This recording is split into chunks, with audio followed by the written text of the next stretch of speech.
تمام کائنات میں توفیق نہیں دی. کیا یہ جائز بات ہے کہ ایسا عقیدہ رکھا جائے؟ سب سے زیادہ عدل کے قیام کرنے کے لیے حضرت اقدس محمد مصطفیٰ صلی اللہ علیہ وآلہ وسلم طاقت رکھتے تھے، اور قرآن آپ پر نازل ہوا.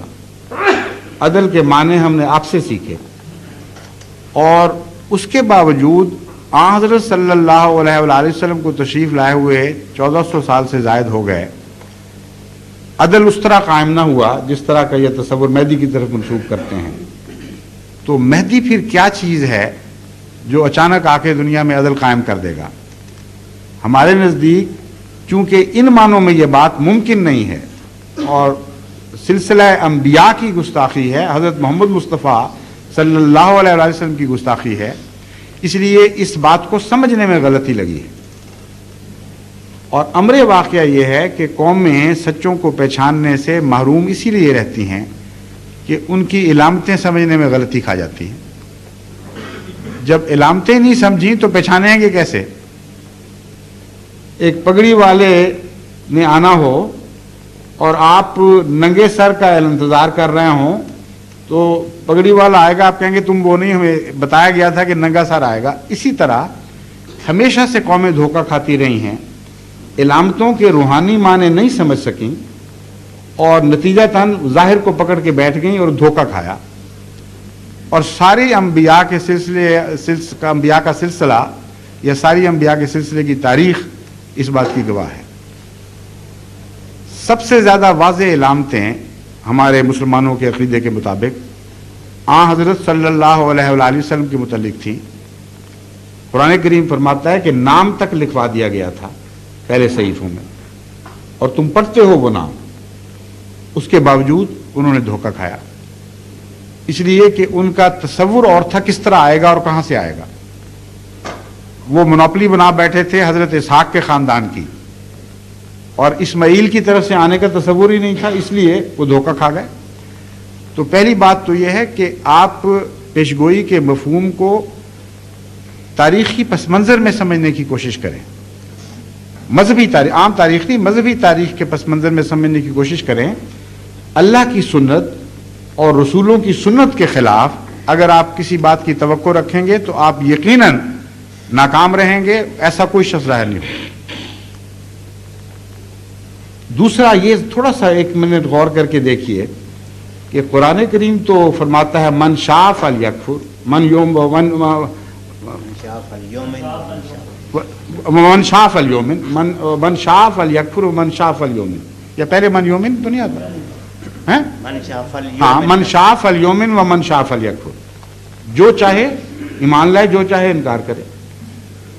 اور قرآن کریم سے ریپیٹڈلی مسلسل پتہ چلتا ہے کہ انسان کو اختیار دیا گیا ہے، اسی لیے اس کو حق ہے انکار کرے یا نہ کرے، اور اسی لیے جزا سزا ہے. اگر اختیار نہ ہو تو جزا سزا کا کوئی سوال نہیں. اب مہدی کس طرح ظالموں کو ایک دم عدل پہ مجبور کرے گا؟ دو ہی شکلیں ہیں. یا تو اچانک مہدی کو اتنی بڑی سیاسی طاقت حاصل ہو جائے گی کہ وہ تلوار کے زور سے عدل کو جاری کرے گا، یا دلوں میں عدل کو ٹھونسے گا جبکہ پہلے نبی نہیں ٹھونس سکے. اور رسول اکرم صلی اللہ علیہ وآلہ وسلم نے جب خواہش فرمائی کہ ساری دنیا مسلمان ہو جائے تو اللہ تعالیٰ نے قرآن کریم میں آپ کو مخاطب کر کے فرمایا کہ تو چاہتا ہے ٹھیک ہے، لیکن اللہ نہیں زبردستی کسی کو مسلمان بنائے گا. اس قرآنی آیت کے خلاف کسی حدیث کے معنی کیسے لیے جا سکتے؟ تو اللہ زبردستی ظالموں کو عدل پہ کس طرح مجبور کرے گا جبکہ قرآن فرماتا ہے کہ ہم رسول اکرم صلی اللہ علیہ وآلہ وسلم کی خواہش کے باوجود ان لوگوں کو ہدایت نہیں دیں گے جو ہدایت نہیں پانا چاہتے. تو پھر وہ لوگ جو اتنے صفاقی میں مبتلا ہوں اچانک کس طرح عدل پہ قائم ہو جائیں گے؟ آپ غور تو کیجئے، دنیا کی چھوٹی سے چھوٹی ریاست میں بھی آج اتنے مظالم ہو رہے ہیں، اتنا ظلم ہے، اتنی صفاقی ہے کہ یہ کہنا کہ امام مہدی کو آتے ہی وہ توبہ کر کے کہہ دیں گے ہاں ہم ٹھیک ہو گئے، یہ خدائی دخل کے بغیر ممکن نہیں ہے. اور خدا کہتا ہے میں دخل نہیں دوں گا ایسے معاملات میں، اور قرآن کہتا ہے. اس لیے اصول ہے کہ ہر وہ حدیث جو واضح طور پر قرآن سے ٹکراتی نظر آئے وہ یا رسول اللہ صلی اللہ علیہ وآلہ وسلم کا کلام ہی نہیں، یا اس کے معنی تم نے غلط سمجھے ہیں، دوبارہ غور کرو اور ایسے معنی بناؤ جو قرآن کے ساتھ مطابقت رکھتے ہیں۔ دوسرا پہلو اب میں زیادہ تفصیل سے کوئی نسبت بیان کرتا ہوں۔ امام مہدی جب آئیں گے اور وہ عدل سے دنیا کو بھر دیں گے، اس کے دو پہلو ہو سکتے ہیں۔ ایک زبردستی والا جو میں نے بتایا بالکل ناممکن ہے، ہرگز ایسا نہیں ہو سکتا۔ دوسرا یہ کہ خدا تعالیٰ اس زمانے میں امام مہدی کے ظہور کے بعد عدل کی ایک رو چلا دے گا، اور وہ لوگ جو پہلے انسانی عدل کے معاملات میں ظالمانہ رویے رکھتے تھے یا عدل کی کوئی قیمت نہیں جانتے تھے، خدا کی طرف سے ایسی ہوا چلے گی کہ قومیں عدل کی طرف متوجہ ہوں گی اور سوالات اٹھنے شروع ہوں گے اور ہیومن رائٹس کے مسئلے اٹھیں گے اور انسان کے ساتھ انصاف کا معاملہ زیادہ سے زیادہ شدت اختیار کرنے لگ جائے گا۔ مظلوم قومیں، غلام قومیں آزاد ہونے لگ جائیں گی، کیونکہ عدل کا تصور ابھرے گا اور عالم پر چھاتا چلا جائے گا۔ یہ تدریجی واقعہ اس میں پیشگوئی میں ممکن ہے، اور بہنیں یہی ہو رہا ہے۔ جب حضرت مرزا صاحب تشریف لائے، جب آپ نے دعویٰ کیا، اس وقت کی حالت دیکھیں کہ سوائے مغربی استعماری قوموں کے باقی ساری دنیا غلام تھی، چپا چپا دنیا کا غلام تھا۔ پھر ایک عدل کی تحریک اٹھی، پہلے کالوں کی طرف سے اٹھی، پہلے زردوں کی طرف سے اٹھی، دوسرے لوگوں کی طرف سے اٹھی، پھر رفتہ رفتہ پھیلنی شروع ہوئی، پھر خود حاکم قوموں میں داخل ہوئی، یہاں تک کہ آج سفید قومیں سفید قوم فارم افریقہ کے خلاف اٹھ کھڑی ہوئی ہیں کہ تم کون ہوتے ہو عدل کے خلاف چلنے والے اور ناانصافی کرنے والے۔ تو یہ ہوا تو چلتی ہوئی دکھائی دے رہی ہے، یہ دن بدن پھیلتی چلی جا رہی ہے۔ سینکڑوں قومیں آزاد ہو چکی ہیں اس عدل کے تصور کے نتیجے میں، اور اقوام متحدہ اور دوسرے ادارے وجود میں آ رہے ہیں، ایمنسٹی انٹرنیشنل بن رہی ہے، دوسری چیزیں متحرک ہو رہی ہیں۔ اس لیے خدا کی تقدیر اس طرح تدریجاً فیصلے کیا کرتی ہے۔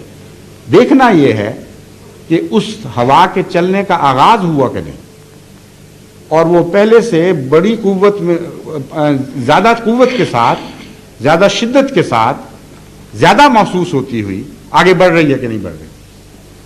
اگر مسلسل یہ رخ ہے تو پھر کسی کا حق نہیں کہ مرزا صاحب سے وہ توقع رکھے جو کبھی خدا نے پہلے نہیں کیا، اور یہ ان کو کہہ سکے کہ ان معنوں میں بھی تم سچے نہیں ہو، عدل کی کوئی ہوا دنیا میں نہیں چلی اور کوئی سلسلہ نہیں جاری ہوا جس کے نتیجے میں ہم کہہ سکیں کہ آخر دنیا عدل تک پہنچے گی۔ دوسرا پہلو ہے عیسیٰ علیہ الصلوۃ والسلام کے متعلق یہ تصور کہ قیامت ان کے ساتھ جڑی ہوئی ہے۔